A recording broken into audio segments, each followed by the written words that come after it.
first station of the cross, Jesus is condemned to death. The chief priests and the elders had persuaded the crowd to demand the release of Barabbas, a radical, and the crucifixion of Jesus. So, when the governor spoke and asked them, "Which of the two do you want me to release for you?" they said, "Barabbas." But in that case, Pilate said to them, "What am I to do with Jesus, who is called the Christ?" "Let him be crucified," they said. "Why?" he asked. "What harm has this man done?" But they shouted all the louder, "Let him be crucified!" Pilate saw that he was making no impression, that in fact a riot was imminent. So he took some water, washed his hands in front of them, and said,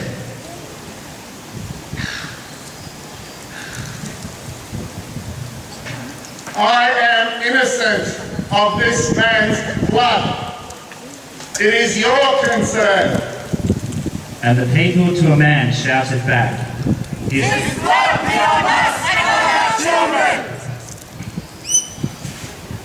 Then he released Barabbas for them. He ordered Jesus to be first scourged and then handed over to be crucified.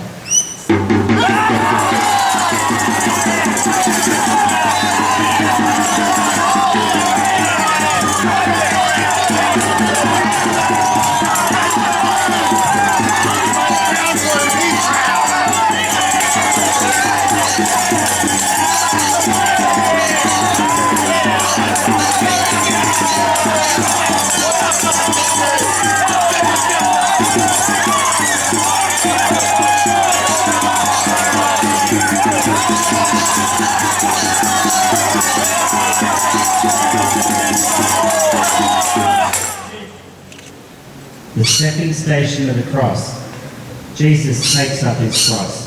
The soldier speaks.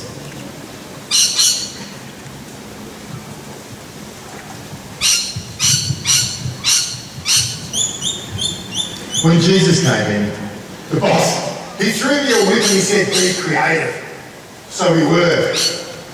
But you know what? There was something about this man, something that made you either love him or hate him.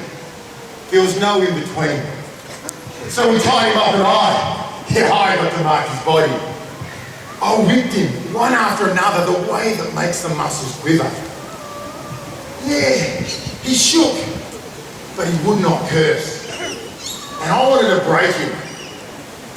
Not his back, but his spirit, that blaspheming spirit. So I ripped into him without any skill whatsoever. Just pure rage that boiled my guts. We placed a reed in his right hand and twisted together some thorns into a crown and we stuck it into his head. We placed a purple cloak on his shoulders. We spat on him and we hid him. But the animal, he just stood there. So we had enough with that.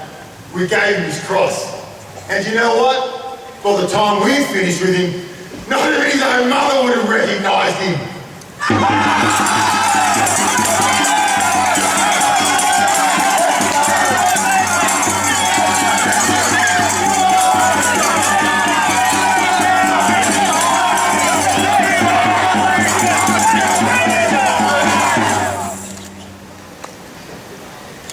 The third station of the cross, Jesus falls the first time.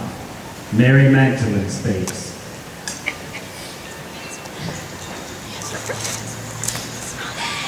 He has fallen. This man who gave me so much drink has fallen. Weak.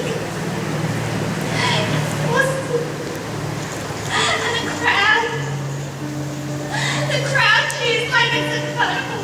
And I become lost.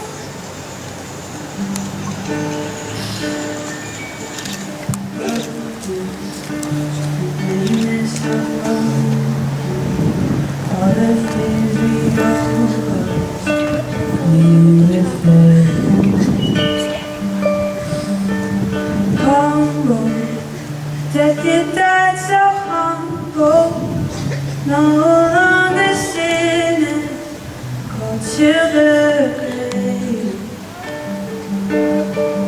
and everything I am, I throw into your hand,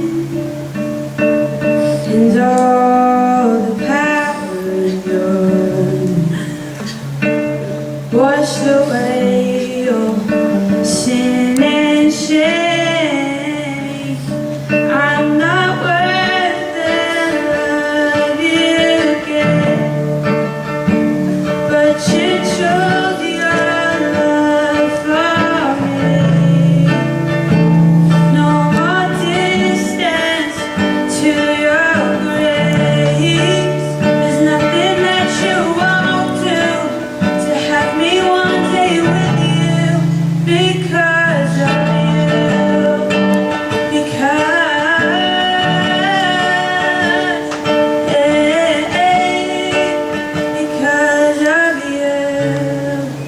because of you.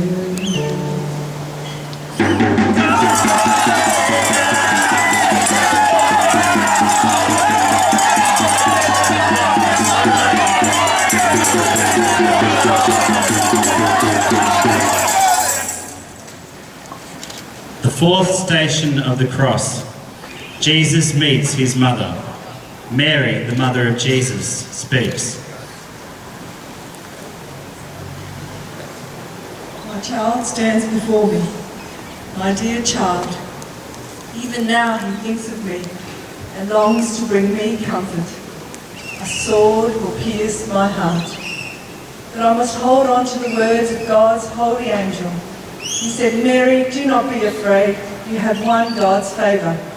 Listen, you shall conceive and bear a son, and you must name him Jesus. He will be great and will be called the Son of the Most High. The Lord God will give him the throne of his ancestor David. He will rule over the house of Jacob forever, and his reign will have no end. If God sees fit for this to happen, I shall trust in him.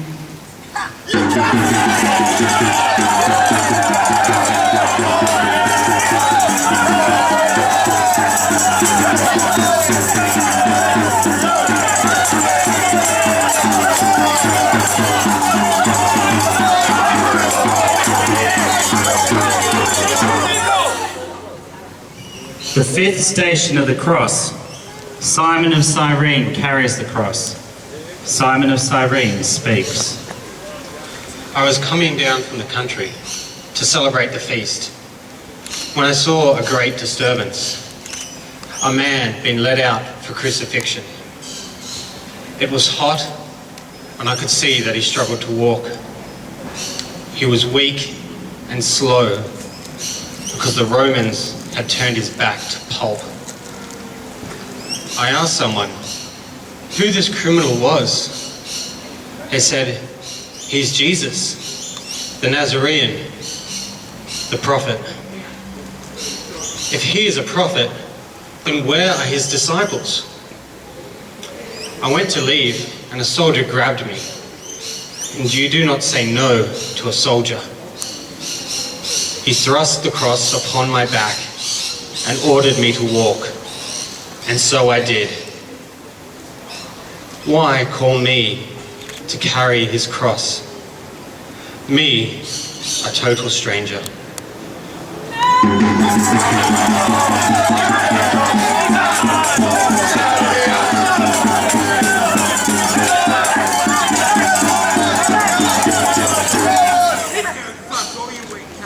The sixth station of the cross.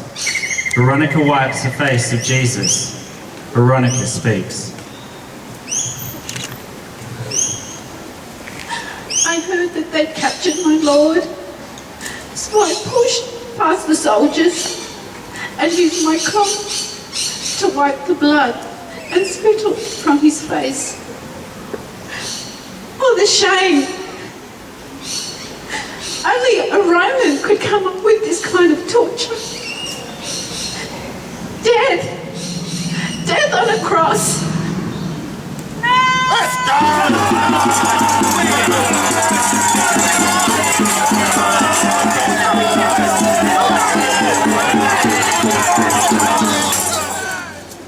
seventh station of the cross, Jesus falls the second time. What's going on here? Looks like the Romans are crucifying another criminal. Whatever he's done, he's definitely deserved it. Yeah, down there in the dust where he belongs. Have mercy on me. Please forgive me, Lord.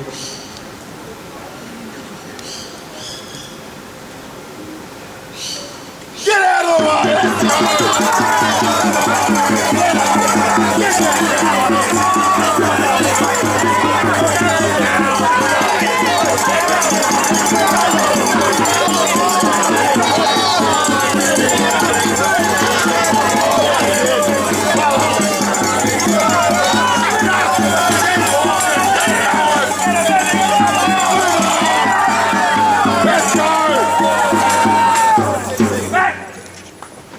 The eighth station of the cross, Jesus meets the women of Jerusalem.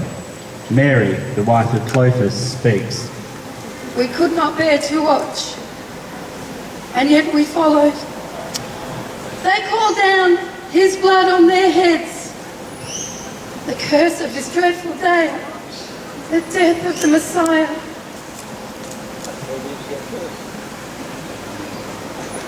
He's not Messiah!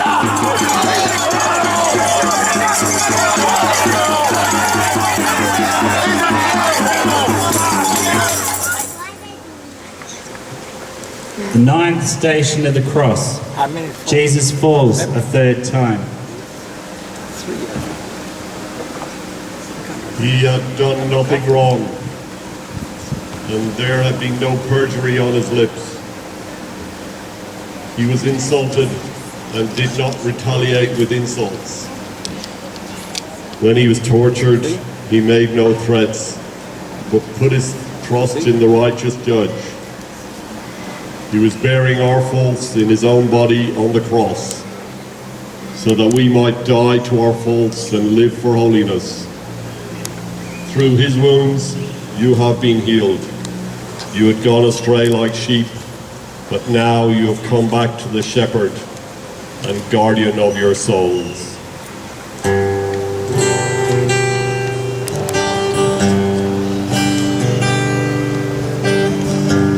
Jesus, lover of my soul.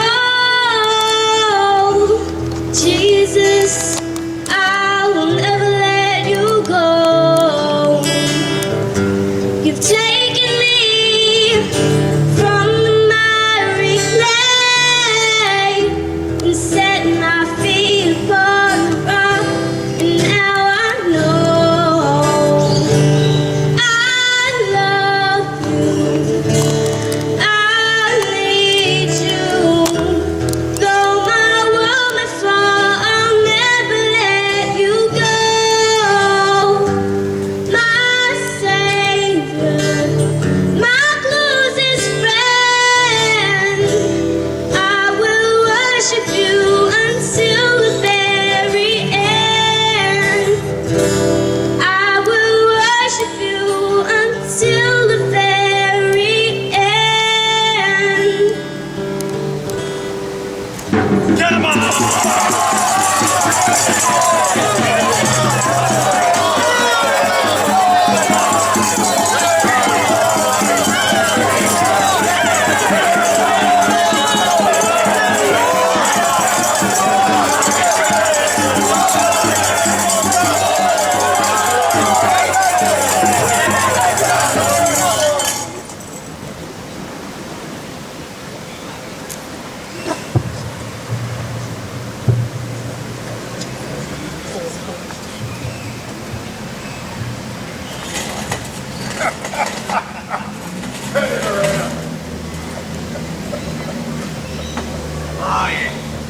Let's get him. Hey, over here. Come on. Hey, let's go. Let's see who. I'm gonna win. I'm gonna win.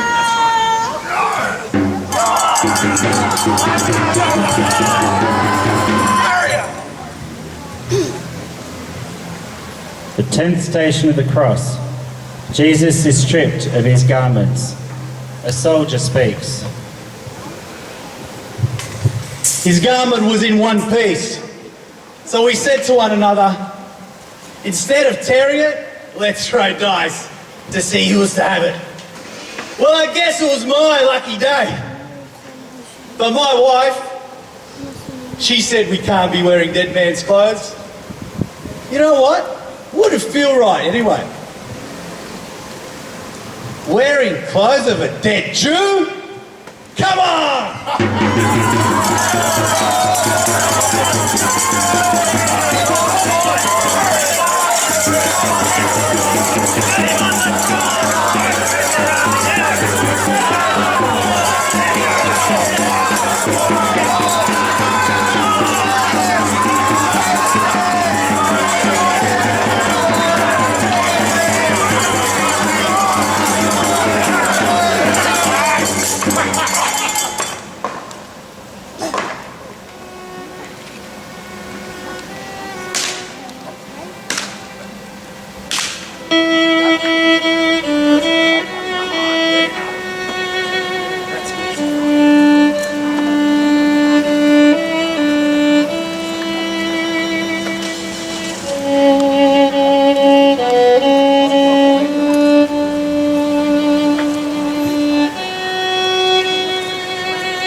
The 11th station of the cross. Jesus is nailed to the cross. A soldier speaks. I got paid double for this job, and extra because it's Passover, and now I have his blood on my hands and can only think of my children. I'm an upright man, firm in my boys. I teach them to be men of character. I want them to hold an honourable position in the empire, like a mum little job like their father. I wondered about this man's father, whether he wanted his son to be a ruler. As we laid out the cross for Jesus, he did not say a word. I'm used to men cursing God in heaven. As you hammer in the nails, grit your teeth, and block your ears and think, this man deserves to die. Well, I lined up his ankles, pressed the nails to the top of his feet. His stillness was terrible. As I pounded the nail, I felt in his muscle every sinew chair. I looked up to see if he was dead, but his eyes had fixed firmly on the vast sky above, piercing something I couldn't see. His stillness caused terror in me. It cut from my clothes and made me shiver. As we rose across, for the very first time, I doubted I'd have it in a criminal. But as the sign says, the King of the Jews.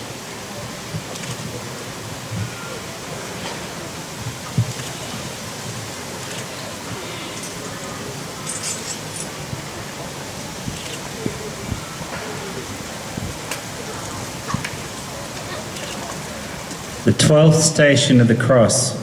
Jesus speaks to Mary and John from the cross. Woman, behold your son. Behold your mother.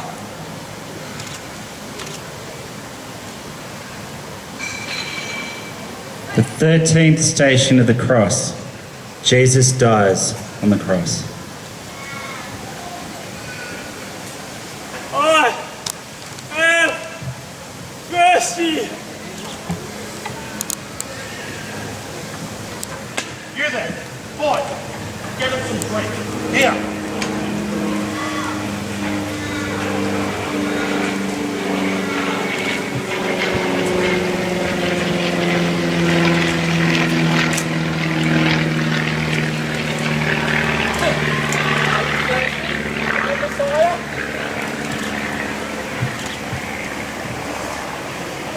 It is finished.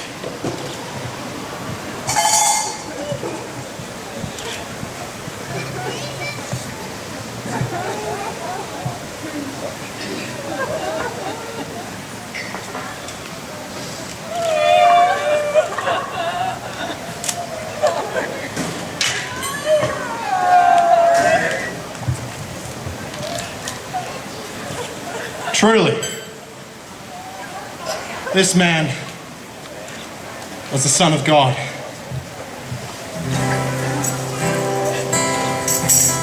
I will kneel in the dust at the foot of the cross where mercy paid for me,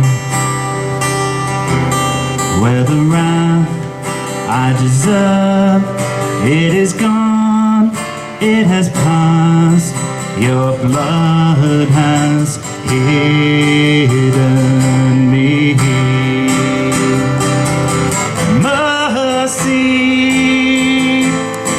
mercy, as endless as the sea. I'll sing your love and mercy for all eternity.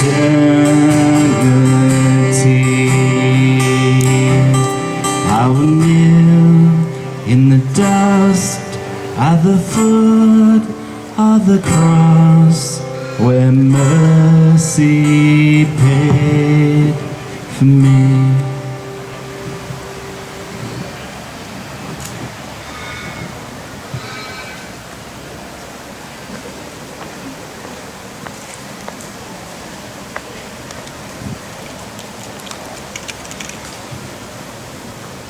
The 14th station of the cross.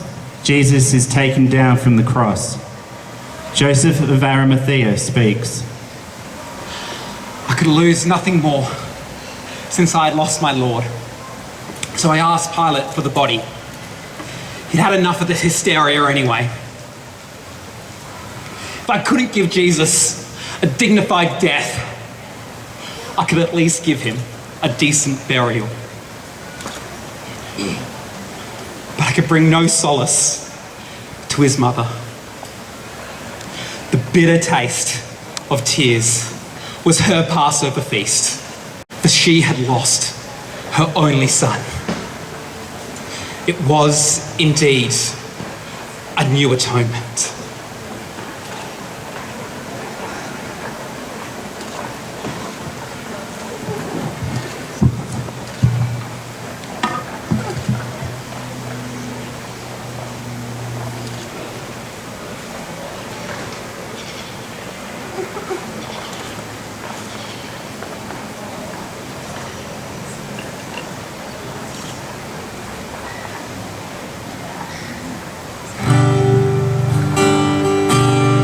Above all powers, above all kings, above all nature and all created things, above all wisdom and all the ways of man.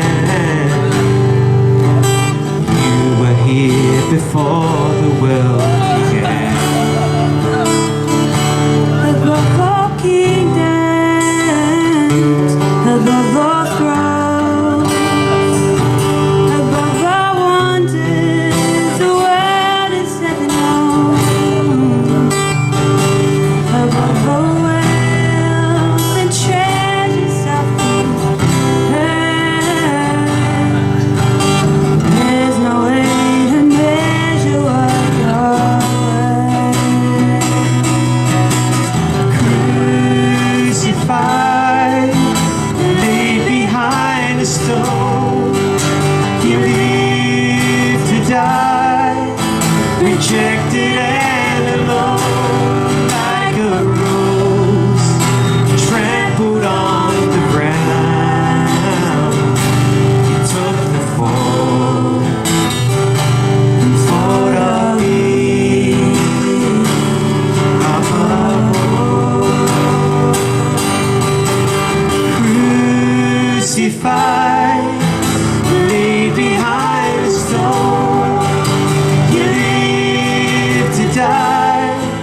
15th station of the cross. Jesus is laid in the tomb. Mary of Bethany speaks.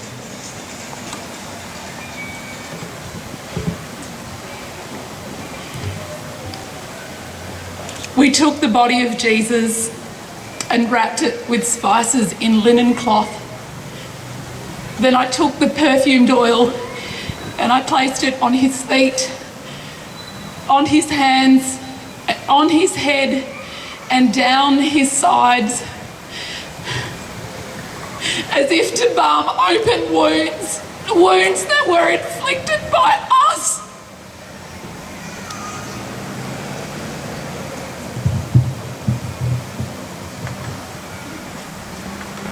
I was in the crowd the day that Jesus died, and as he hung upon the cross, his mother cried.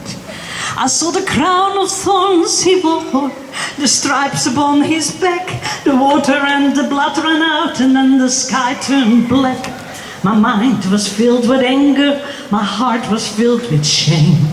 This man brought only healing, who could bring him pain? Why does it seem the strong always victimize the weak? And suddenly I found myself stamping with my feet, and I cried, who nailed him there?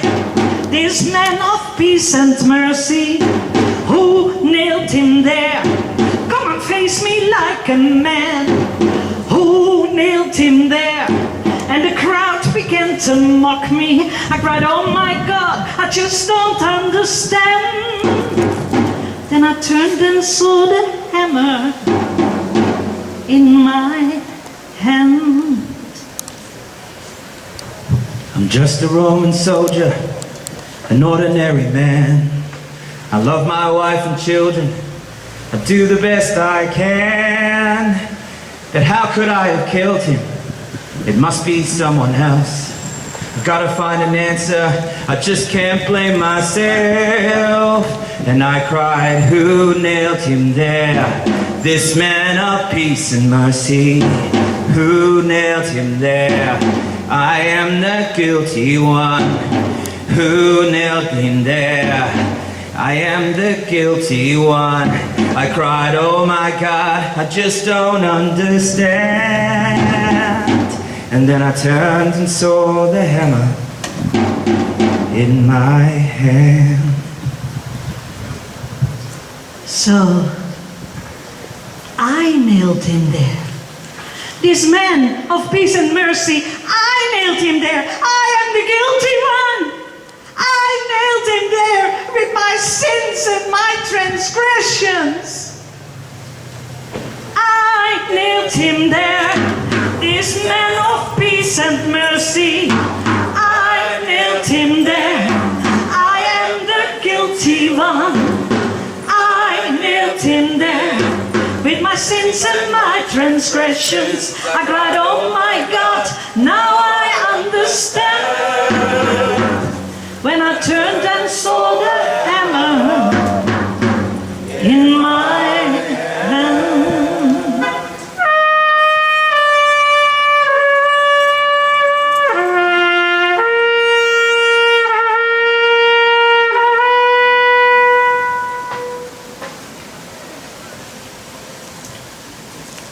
Thank you all for watching. We are all members of this Covenant community here in Perth. Well, we're all over Australia, but we are here in Perth. And we want to thank and praise you. Well, we especially want to thank and praise the Lord for what he did for us. And we have a lovely young lady who wants to share with us this morning why she did that. Please give Emily a hand. Here we go.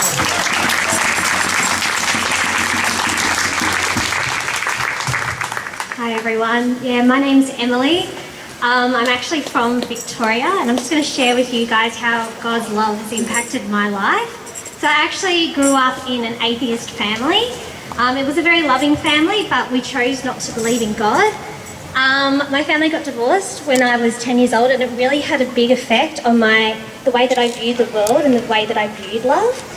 I ended up moving towns. I was a professional water skier. And so we ended up moving towns when I was 12, and I went into high school, And I was a bit of a bully in high school. I wasn't a very nice person. And it was a really hard time for me because I was helping mum out with the bills.